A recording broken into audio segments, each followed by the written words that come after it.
Hi there, Scorpio. Welcome to a love reading for singles and couples for August 2024. It's Sagittarius Yogini. This deck, Wild Unknown Tarot, is scorpionic to me. It's fun to use in around Halloween and stuff like that. But, I like to mix it up, so that's why I'm using it now. So this is just going to be, well, this one is a very definite card that's associated with love issues.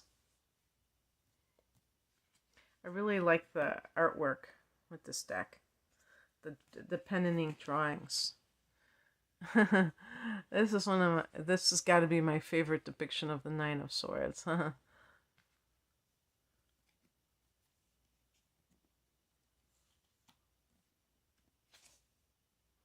Ooh, okay.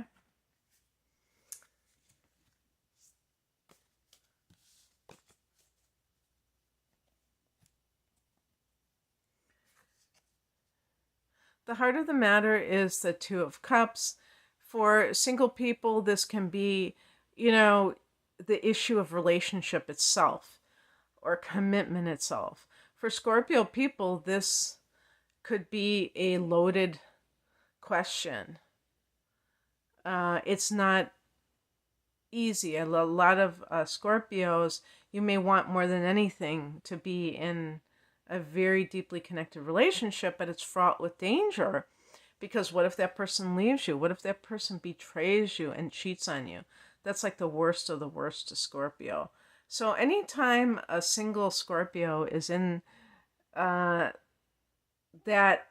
I don't know, that time where they are craving relationships, but they're also very leery of them at the same time, this may come up. And it's good to think about these things and to question your assumptions about what is possible in your life. If you are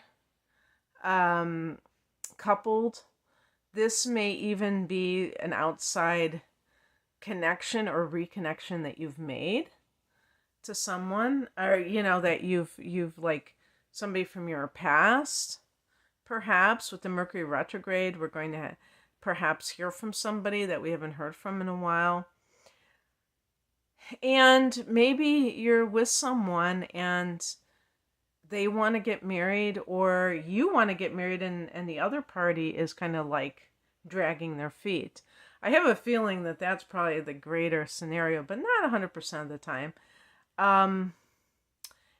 Some of you may be familiar with Scorpio singer-songwriter Joni Mitchell, who she's actually triple water. And she was, I can't remember what song that was. I think it's the one, River. And she's talking about, no, I don't know I don't think that's it, but maybe. But there's a song where she's talking about all these guys that she's involved with. And she's a Sun in Scorpio. But I think her Venus is in Sagittarius.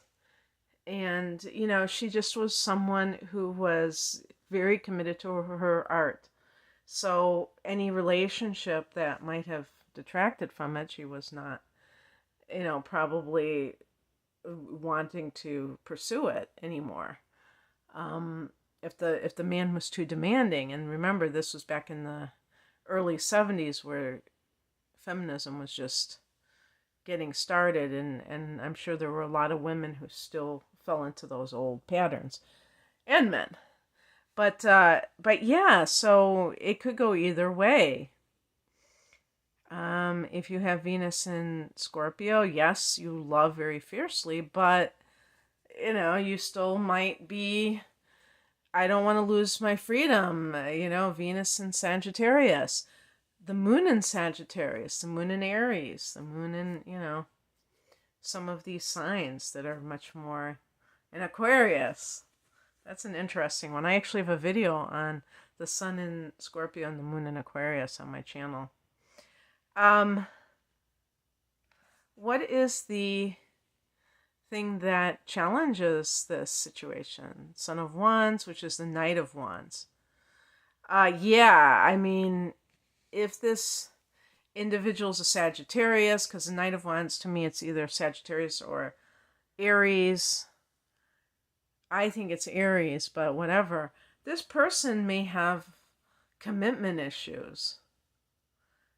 And you may not be willing to accept that. Like, you want what you want when you want it.